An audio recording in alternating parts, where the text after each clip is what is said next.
On December 15, 1967, the Silver Bridge connecting Point Pleasant to Ohio simply gave way. 46 people plummeted into the freezing Ohio River. There was no warning. It was evening rush hour, and dozens of cars filled with commuters, families, and holiday shoppers were swallowed by thousands of tons of buckling steel. This animated diagram illustrates the official engineering conclusion. The entire structure failed because of a single microscopic crack inside one steel eye-bar, a flaw completely undetectable with specialized equipment that didn't exist at the time. 46 lives were extinguished in seconds because of a 2.5 mm fracture. For a devastated community looking for answers, a tiny material defect felt entirely hollow. When science offers a random, invisible explanation for sudden mass trauma, the human mind searches for a larger narrative. And Point Pleasant already had 13 bizarre months of local folklore waiting to fill the void. To understand that folklore, we have to go back to exactly 13 months before the bridge fell, November 15, 1966. The setting is the TNT area, a sprawling, mostly abandoned complex of World War II explosives bunkers swallowed by thick woods just outside town. Two young couples out for a late drive reported seeing a creature standing near the old power plant. They described a gray, humanoid figure, 6 to 7 feet tall, with massive wings and glowing red eyes. Terrified, the driver hit the gas. The witnesses claimed the creature lifted off the ground and followed them, keeping pace with their car even as they pushed well over 100 miles per hour down the dark highway. By the time they reached the county courthouse to report it, panic was already brewing.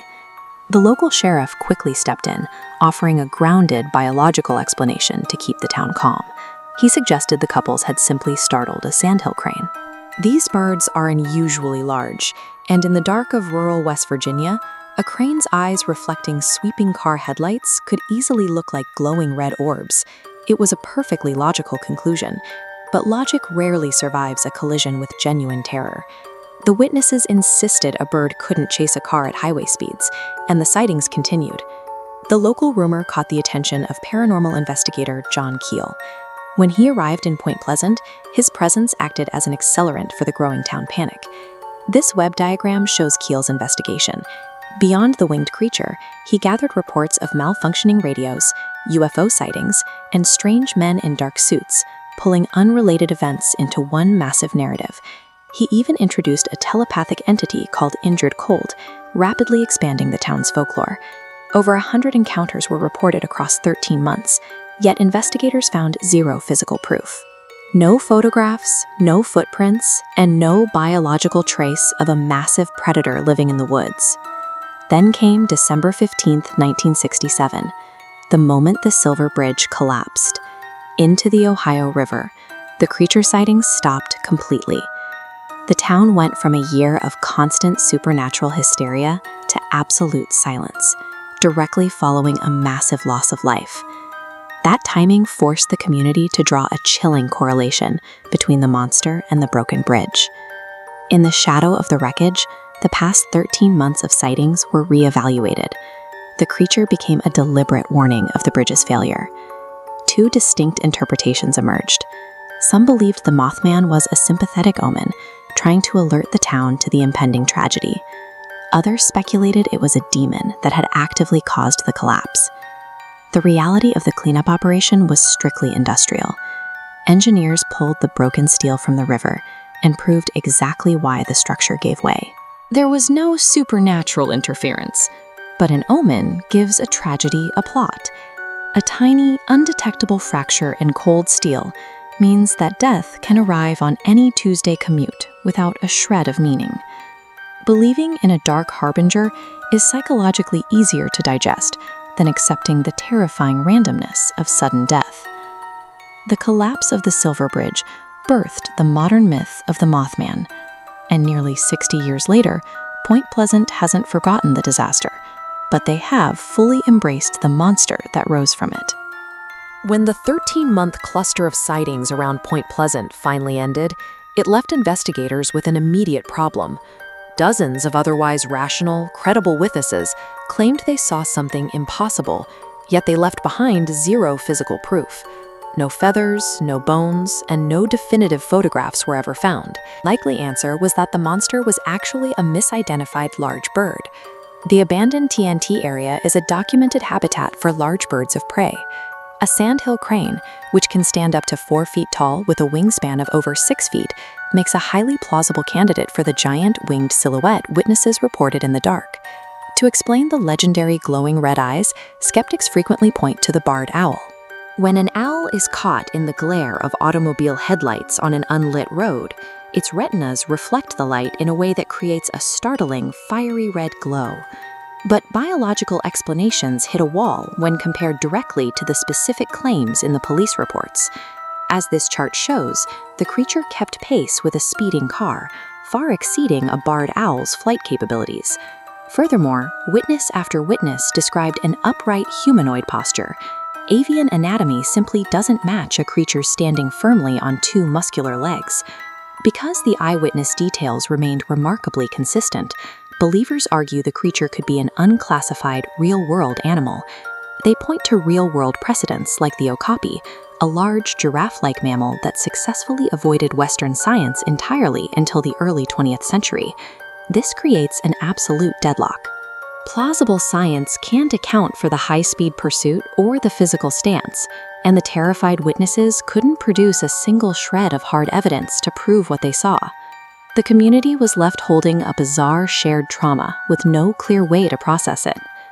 Faced with an unsolvable mystery, the people of Point Pleasant had to figure out how to live with the story they were stuck with. In 2003, they gave their formless legend a physical anchor.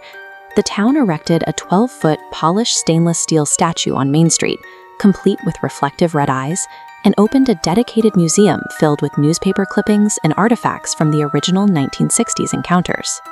By launching the annual Mothman Festival, the town transformed an era of widespread terror into a massive economic engine, drawing thousands of visitors from across the country every 3rd weekend in September. This local embrace of the myth was driven by the very people who lived through the panic. Local diner owner Carolyn Harris helped launch the festival after spending decades talking with the terrified first responders and deputies from 1966. Hearing their first-hand accounts convinced her there was real truth to the fear, even without physical proof. Unable to find scientific closure, Point Pleasant manufactured its own. They took a nightmare they couldn't prove and shaped it into a permanent cultural identity they could control. Despite the Silver Bridge collapse marking the end of the original 1966-67 wave, reported sightings around Point Pleasant have never fully disappeared. In 2016, a man driving along State Route 2 photographed a large winged figure leaping between the trees. He had recently relocated to the area and claimed he had absolutely no prior knowledge of the local folklore.